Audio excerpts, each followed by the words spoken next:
Welcome to iDream media. So ఈరోజు మనతో పాటు ఉన్నారు ప్రముఖ గైనకాలజిస్ట్ డాక్టర్ శిల్పి రెడ్డి గారు. వారితో స్పెషల్ చిట్ చాట్. మ్యామ్ నమస్తే. నమస్తే మ్యామ్, ఇన్స్పిరేషన్ పర్సనాలిటీ మీరు. జనరల్గా అంటే నేను ఏదో అడుగుదామని వచ్చాను, కానీ ఈ అట్మాస్ఫియర్ మీ గురించి జనరల్గా నాకు తెలుసు, ఎన్నో వీడియోస్ చూసాను, ఎప్పటి నుంచో ఫాలో అవుతూ ఉంటాను. I'm very big fan of you. Normal deliveries చేస్తారు, ఆ ప్రెగ్నెన్సీ కూడా చాలా మంది వాంతులు, చాలా ఇబ్బందికరంగా, హార్మోన్ ఇంబ్యాలెన్స్ వల్ల అట్లా ఇట్లా ఉంటుంది. అయితే దాన్ని మీరు చాలా జాయ్ఫుల్గా ఇలా తీసుకెళ్తూ ఉంటారు. అసలు ఇదేంటి అసలు? అంటే వైద్య శాస్త్రంలో ఉందా, లేకపోతే ఇట్లా చేయడం అనేది మీ ప్యాషనా, ఇలా చేస్తే బాగుంటుంది అనేది ఏదైనా మీరు రీసెర్చ్ అది? బేసిక్గా మనకి 2 బ్రెయిన్స్ ఉంటాయి. ఒకటేమో ఇక్కడ, రెండోదేమో గట్. సో మనం అందరూ అనుకుంటూ ఉంటాము, ఓకే మన బాడీ అంతా నడిచేది మన బ్రెయిన్ మీద అనేసి. బ్రెయిన్ కంటే సూపర్ పవర్ మన గట్, మన పేగుల్లో ఉన్న హెల్తీ బ్యాక్టీరియా, దాంట్లో నుంచి వచ్చే రసాయనాలు, సెరటోనిన్ కానీ చాలా రకాలు ఉంటాయి. సో మనం ఏం తింటున్నాము అనే దాని మీద మన బాడీ, మన మైండ్, మన ప్రవర్తన, మన హెల్త్, మన బిహేవియర్, ఇవన్నీ కూడా మనము తీసుకునే ఫుడ్ మీద బేస్డ్గా ఉంటాయి. అలాంటప్పుడు ప్రెగ్నెన్సీలో వేరే వింతగా ఏమి ఉండవు. అందుకే నేను ఎప్పుడు ప్రెగ్నెన్సీలో వాళ్ళని రైట్ ఫుడ్, ఏదైతే కరెక్ట్గా మనం తీసుకుంటే ఆహారము, దానితో వచ్చే ఫుడ్ బెనిఫిట్స్, దానితో వచ్చే హెల్త్ బెనిఫిట్స్, గట్ని మనం కరెక్ట్గా డీల్ చేసినట్టు అయితే అది మనకి పాజిటివ్ హార్మోన్స్ని రిలీజ్ చేస్తుంది. పాజిటివ్ హార్మోన్స్ని రిలీజ్ చేసినప్పుడు మన ఫిజికల్గా కానీ, ఇమోషనల్గా కానీ, మెంటల్గా కానీ చాలా స్ట్రెస్ ఫ్రీ అవుతాం. అలా మనం స్ట్రెస్ ఫ్రీ అయినప్పుడు వచ్చే రిజల్ట్స్ కంప్లీట్గా డిఫరెంట్గా ఉంటాయి. ఆ పాజిటివ్ థింకింగ్లో నుంచి న్యాచురల్ డెలివరీ, నార్మల్ డెలివరీస్ అయ్యే అవకాశం ఎక్కువగా ఉంటుంది. సో ఇదంతా చూసుకున్నట్టయితే మనం ఎక్కడ మొదలు పెట్టాము? ఫుడ్ దగ్గర మొదలు పెట్టాము. అందుకే పెద్దవాళ్ళు ఎప్పుడు తింటారు, సరిగ్గా తింటే ఒళ్ళంతా బాగుంటుంది అనేసి. ఎస్ మ్యామ్, మీరు అన్నది చాలా చాలా కరెక్ట్. సరిగ్గా తింటే ఆ టైంలో బాగుంటుంది, మొత్తం హోల్ బాడీ బాగుంటుంది, మంచి మెంటల్ స్ట్రెంగ్త్ కూడా వస్తుంది అని. కానీ తినడానికి వాళ్ళకి చాలా వాంతులు అవుతూ ఉంటాయిగా. సో మనకి అందరికంటే సూపర్ పవర్ ఏంటి? నేచర్. మరి ప్రెగ్నెన్సీ అన్న తర్వాత ఆ నేచరే వామిటింగ్స్ ఎందుకు ఇచ్చారని ఎప్పుడైనా ఎవరైనా ఆలోచించారా? అది కూడా దానికి ఒక చాలా ఇన్డెప్త్ రీజన్స్ అనేవి ఉంటాయి. కొత్త హార్మోన్స్ బాడీలో వచ్చినప్పుడు మన బాడీ రకరకాలుగా మెటబాలిజము, ఎవరికి ఇష్టం వచ్చినట్టు వాళ్ళ మెటబాలిజంలో ఉంటుంది. దాన్ని ఒకేసారి ప్రెగ్నెన్సీలో ఒక కంట్రోల్కి తీసుకురావడానికి అదొక రీసెట్ మెకానిజం. అదేవిధంగా నాకు తెలిసిన దాంట్లో నేను చెప్తాను, ఎప్పుడైతే ప్రెగ్నెన్సీ అనుకుంటామో విపరీతంగా తినేయాలి, ఫుడ్ పెట్టేయాలి అనే ఒకే ఒక ఉద్దేశంతో ప్రపంచం అంతా దూసిపోతుంది. అలాంటప్పుడు కనీసము వామిటింగ్ కూడా ఇవ్వకపోతే ఆ అడ్డుకట్ట ఎలా పడుతుంది? అండ్ ఫస్ట్ ట్రైమిస్టర్ అన్న తర్వాత కొంచెం వెయిట్ లాస్ అయితే టోటల్ వెయిట్ గెయిన్ ప్రెగ్నెన్సీలో తగ్గుతుంది. అండ్ ఫస్ట్ ట్రైమిస్టర్లో బ్లడ్ వాల్యూమ్స్ పెరుగుతాయి, రకరకాల ఎక్స్పీరియన్సెస్ ఉంటాయి, దాంతోపాటు హెచ్సిజీ హార్మోన్లు, థైరాయిడ్ ఫ్లక్చువేషన్స్, ఇవన్నీ కూడా విపరీతంగా జరుగుతుంది. దాంతోపాటు ప్రెగ్నెన్సీలో ఇన్సులిన్ కూడా సరిగ్గా పనిచేయదు, ఇన్సులిన్ రెసిస్టెన్స్ అనేది ఉంటుంది. అలాంటప్పుడు ఎక్కువగా మనం పిండి పదార్థాలు కనుక తినేసామనుకోండి, ఖచ్చితంగా షుగర్ టెండెన్సీ ఇండియన్స్లో చాలా హై, ఏషియన్స్కి షుగర్ టెండెన్సీ చాలా హై ఉంటుంది. అందుకే దేవుడు చూసుకుని సమ్ సూపర్ పవర్ డెఫినెట్గా ఆ టెండెన్సీని తగ్గించడం కోసం, ఇన్సులిన్ రెసిస్టెన్స్ కొంచెం కంట్రోల్ చేయడం కోసం, వీళ్ళ ఫుడ్ హ్యాబిట్స్ని రెగ్యులేట్ చేయడం కోసం ఒక బ్రేక్ ఇస్తారు. ఆ బ్రేకే వామిటింగ్స్. సో అలాంటప్పుడు మనం దానికి అగేన్స్ట్గా వెళ్ళి దానికి మెడిసిన్, దీనికి మెడిసిన్, వామిటింగ్ మెడికేషన్ అలా ఎన్నో రకాలుగా తీసి ఆపొద్దు. మేబీ వెయిట్ లాస్ వల్ల ఆ ప్రెగ్నెంట్ ఉమెన్కి ఏదైనా బెనిఫిట్ ఉంటుందేమో, ఆ బెనిఫిట్ కోసమే ఆ వామిటింగ్స్ వచ్చాయేమో. సో ఎంతో కొంత లైఫ్ స్టైల్లో మరీ ఇబ్బంది కాకుండా కొంచెం రెగ్యులేట్ చేసుకుంటే చాలు. అన్నీ జీరో డౌన్ చేసి విపరీతంగా తినేయాలని ఏ ప్రెగ్నెన్సీలోనూ కూడా రాసిలేదు. 300 క్యాలరీసే ఎక్స్ట్రా అవసరము, అది కూడా సెకండ్ ట్రైమిస్టర్ నుంచి 4వ నెల నుంచి. 300 క్యాలరీస్ అంటే ఒక ఎగ్, ఒక గ్లాస్ మజ్జిగ తాగితే 300 క్యాలరీస్ ఈజీగా వచ్చేస్తాయి. దీన్ని పక్కన పెట్టి ఫుడ్ అనేదే మెయిన్ అజెండా కింద ఇప్పుడు మదర్స్, వాళ్ళ మదర్ ఇన్ లాస్ కూర్చుని వర్క్ అంతా ఆపిచ్చేసేసి ఫుడ్ పెట్టి అందరినీ డయాబెటిక్ మదర్స్, డయాబెటిక్ బేబీస్ని పుట్టిస్తున్నారు. ఎస్, అంటే ప్రత్యేకమైన కేర్ అవసరమా లేదా? అసలు ప్రత్యేకమైన కేర్ ఎందుకు అవసరము? దేనికి? ప్రెగ్నెన్సీ అనేది ఒక స్టేజ్ ఇన్ లైఫ్. ఎలా ఫ్యామిలీ స్టార్ట్ చేస్తామో, ఎలా మ్యారేజెస్ అవుతాయో, ఎలా కొత్త కుటుంబంలోకి వెళ్తామో, ఎలా అడ్జస్ట్మెంట్స్ అవుతాయి, ఎలా కొత్త జాబ్స్ వస్తాయి, అలాగే మదర్హుడ్ కూడా. అంతకు మించి ఎక్కువగా అటెన్షన్ ఇవ్వాల్సిన అవసరం లేదు. రెగ్యులేట్ చేసుకోవాల్సిన అవసరం ఉంది. కొత్త బాధ్యతని ఎలా ముందుకు తీసుకోవాలి, మనం చుట్టుపక్కల వాళ్ళని ఎలా మనము బాధ్యతలకి రెడీ చేయాలి అనే దాని మీద ప్రెగ్నెన్సీలో కాస్త అవగాహన ఉంటే సరిపోతుంది తప్పితే స్పెషల్గా కేర్ అస్సలు అవసరం లేదు. ఎస్ మ్యామ్, చూస్తే మీ పేషెంట్స్ మ్యాక్స్ అందరూ నార్మల్ డెలివరీస్కి వెళ్తూ ఉంటారు. చాలా హ్యాపీగా ఉంటాయి. ఇన్స్టా రీల్స్ చూసినా, యూట్యూబ్ వీడియోస్ చూసినా హ్యాపీగా ఉంటుంది ఆ ఫేజ్ అంతా. అంటే హ్యాపీ ఫేజే ఉంటుందా? ఎవరికైనా కాంప్లికేషన్స్ వచ్చిన కేసు మీరు చూసారా? 100% ఆబ్స్టెట్రిక్స్ అంటే డెలివరీస్ అన్న తర్వాత గుడ్, బ్యాడ్, అగ్లీ ఉంటాయి. గుడ్ అంటారా? లో రిస్క్ పాపులేషన్ వాళ్ళు వస్తారు, చెకప్లు చేసుకుంటారు, హస్బెండ్ని ట్రైన్ చేస్తాము, ఫ్యామిలీ సపోర్ట్ ఉంటుంది, వాళ్ళంతా అనుకున్న విధంగా ప్లాన్డ్గా అన్నీ పాటిస్తారు, హ్యాపీగా డెలివరీ అవుతారు, బేబీని తీసుకొని ప్రశాంతంగా వెళ్ళిపోతారు, మళ్ళీ నెక్స్ట్ ప్రెగ్నెన్సీకి అలాగే వస్తారు. ఇది చాలా మంచి ఆబ్స్టెట్రిక్స్. సెకండ్ కేటగిరీ ఉంటారు బ్యాడ్ ఆఫ్ ఆబ్స్టెట్రిక్స్. ఆల్రెడీ వాళ్ళు ఒబేస్గా ఉంటారు, బీపీలు ఉంటాయి, షుగర్లు ఉంటాయి, రకరకాల cardiac problems, neuro nephro problems, renal problems, ఈ కిడ్నీ ట్రాన్స్ప్లాంట్ అయిన వాళ్ళు, లేకపోతే ఎపిలెప్సీతో బాధపడేవాళ్ళు, ఇలా ఎన్నో రకాల మెడికల్ డిజార్డర్స్ ఉంటాయి.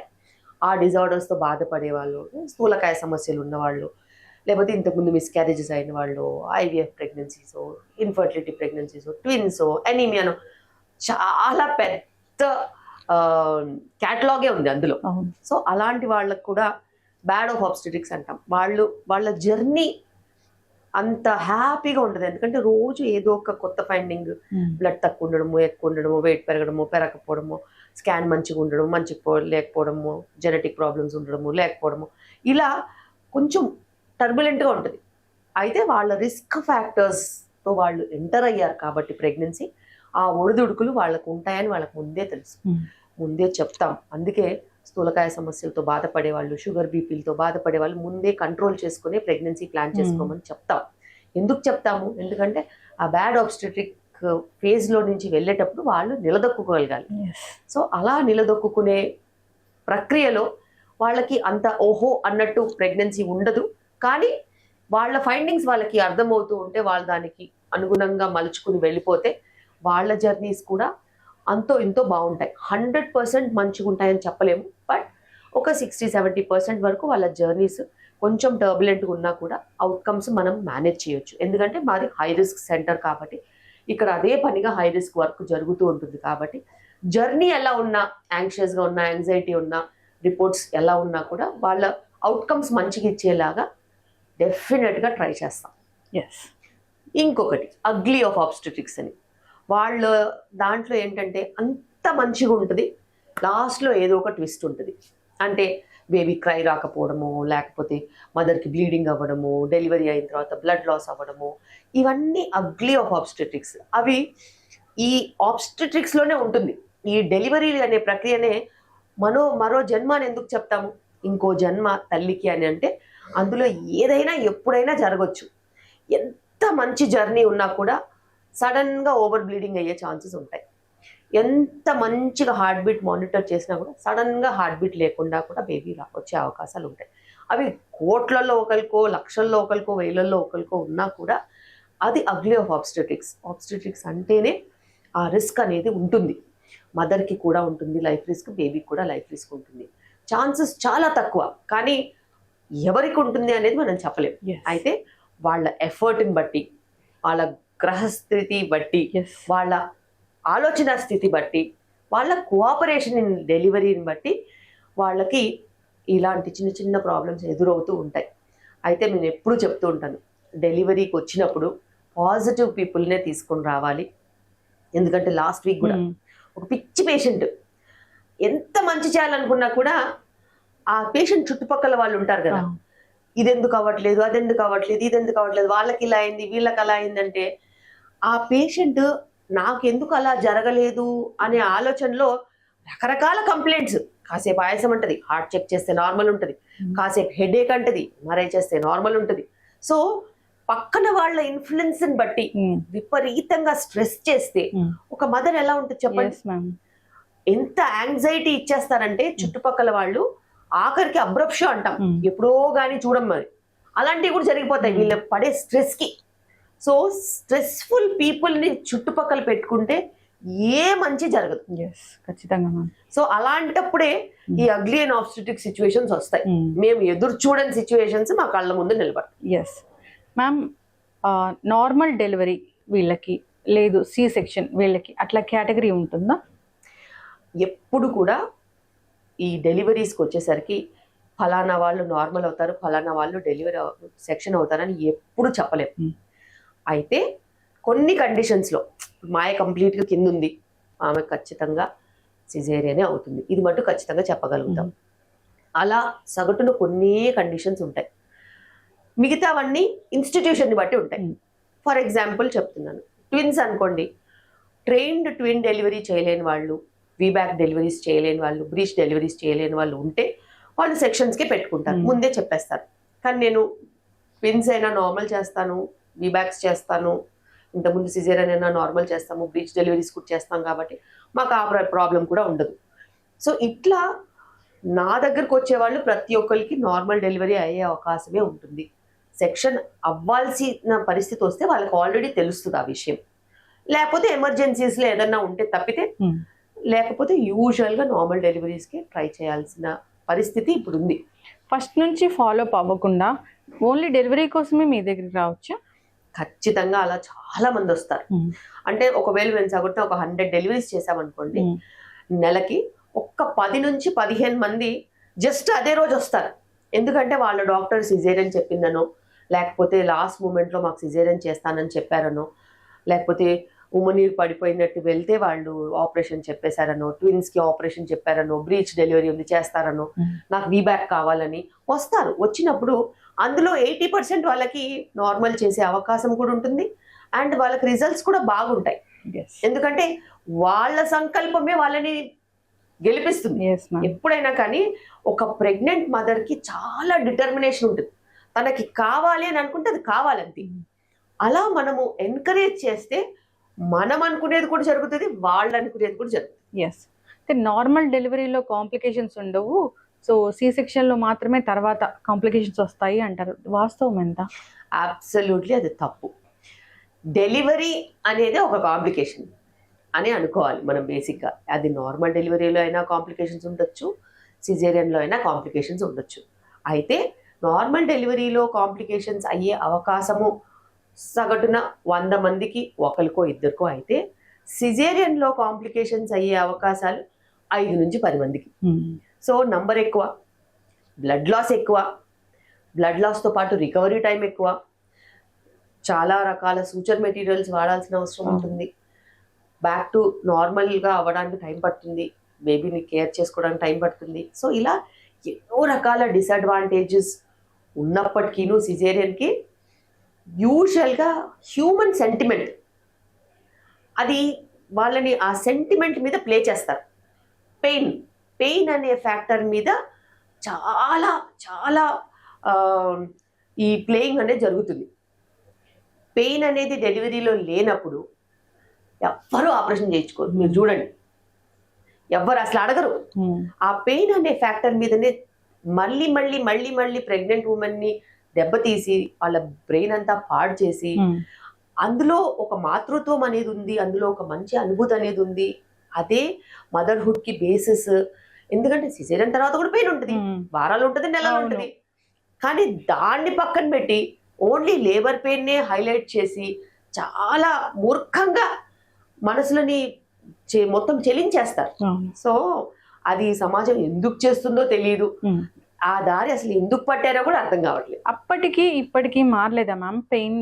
పెయిన్ తగ్గించడానికి కానీ ఏదైనా ఒకటి అడ్వాన్స్ ట్రీట్మెంట్ అనేది రాలేదా దానికోసం? బేసిక్గా బోలెడ్ అడ్వాన్స్ ట్రీట్మెంట్లు ఉన్నాయి. అయితే ఆ అడ్వాన్స్ ట్రీట్మెంట్ల వైపు వెళ్ళే లోపు కూడా ఆ కనీస అసౌకర్యం కూడా వాళ్ళు పెయిన్ కింద గుర్తించేసి దాన్ని ఎక్కువగా ఆలోచించేసేసి చీమ కుట్టినా కూడా ఏదో పెద్దగా కాలిపోయినట్టు ఫీల్ అయిపోయడంతో అలా అవుతుంది. ఎస్. ఇంకా డాక్టర్గా మీకు ఇది ఒక పరీక్ష అనుకోవాలి నిజంగా డాక్టర్ గారు.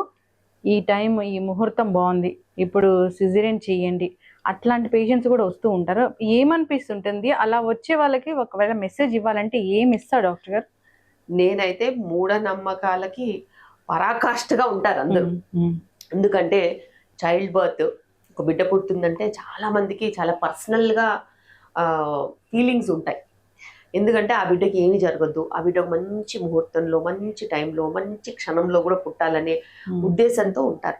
కానీ మీరు చూసుకున్నట్టయితే అసలు కొన్ని సంవత్సరాల ముందు అసలు ఇది ఏమీ లేదు. ఈ గ్రహస్థితులు కానీ వీటి గురించి కానీ దేని గురించి పెద్దగా ఆలోచనే ఉండదు. అసలు బిడ్డ పుట్టిన తర్వాత ఎన్నో నెలలకు తప్పితే వాళ్ళు రాసేవాళ్ళు కాదు. సో అంత ఒక మంచి సంస్కారం నుంచి ఇలాగా ఈ పండితులైనా కానీ ఎవరైనా కూడా ఇట్లా అసలే మరీ దారుణంగా తయారయ్యారు. అంటే వాళ్ళకి కనీసం ఇది ప్రకృతి, దీనికి మనము అగేన్స్ట్ గా వెళ్ళొద్దు అనే ఆలోచన కూడా లేదు. ముహూర్తాలు ఎలా పెడతారంటే అది నిమిషాల్లో కూడా పెట్టేస్తారు, ఫలానా నిమిషానికి డెలివరీ అవ్వాలని. అసలు వాళ్ళకి ఏమాత్రం ఆలోచన ఉన్నా అంత దౌర్భాగ్య స్థితిలో ఇప్పుడు పంచాంగాలు కూడా లేవు. ఎందుకంటే ఒక నక్షత్రం రావాలి వెళ్ళిపోవాలంటే కొన్ని గంటలు ఉంటది. అన్ని గంటలు ఆ నక్షత్రం ఉన్నప్పుడు అలా నిమిషాల్లో ఎలా పెడతారో నాకు అసలు అర్థం కాలేదు. సో అలా పెట్టే వాళ్ళని కూడా ఎంకరేజ్ పేషెంట్లు ఎందుకు చేస్తారో అర్థం కాదు. ఇప్పుడు అందరికీ అంతో ఎంతో ఆస్ట్రాలజీ తెలుసు కదా. ఇప్పుడు పలానా నక్షత్రం ఇంత టైంలోనే ఉంటుంది, ఇన్ని గంటల వరకు ఉంటుందని ఉంటుంది. అందులో నిమిషాల ముహూర్తం ఎందుకు పెడతారు, ఎలా పెడతారు, దేనికి పెడతారు, అసలు అదైతే నాకు అర్థం కాని. ఫేస్ చేశారా 1-2 అయినా? చాలా. ఎందుకంటే ముహూర్తానికి డెలివరీ అనేది చాలా అదొక పిచ్చి. సో అలా పిచ్చిగా ఉన్నప్పుడు మన పేషెంట్ మనకి ఇంపార్టెంట్, పేషెంట్ సేఫ్టీ మనకి ఇంపార్టెంట్. వాళ్ళకి ముందు నుంచే మనం కౌన్సిల్ చేసి వాళ్ళు ఎట్టి పరిస్థితుల్లో కూడా ప్రీటర్మ్ కి వెళ్లకుండా మనం కాపాడగలిగితే అది ఫస్ట్ థింగ్. వీలైతే వాళ్ళకి ఫలానా రోజు మంచిది అనుకుంటే, ఫైండింగ్స్ మంచిగా ఉంటే ఇండ్యూస్ చేసి డెలివరీ చేసుకోవచ్చు, తల్లి బిడ్డ క్షేమంగా ఉంటారు అనుకుంటే. లేదు మరీ మూర్ఖంగా ఉన్నారు అని అంటే నేను వాళ్ళకి రిస్క్ చాలా చెప్పడం అవసరం. ఎందుకంటే ఈ జనరేషన్ వేరు, అంతకు ముందు జనరేషన్ వేరు, అంతకు ముందు జనరేషన్ వేరు. సో ఎవరెవరైతే ఇన్ఫ్లుయెన్స్ చేస్తున్నారో వాళ్ళ నుంచి వీళ్ళని కాపాడాల్సిన అవసరం యాజ్ అ గైనకాలజిస్ట్ నాకు ఉంటుంది. కాబట్టి మంచి చెడు మనం వాళ్ళకి వివరంగా చెప్తే ఇంకా వాళ్ళ డెసిషన్ వాళ్ళకి. ఖచ్చితంగా మ్యామ్.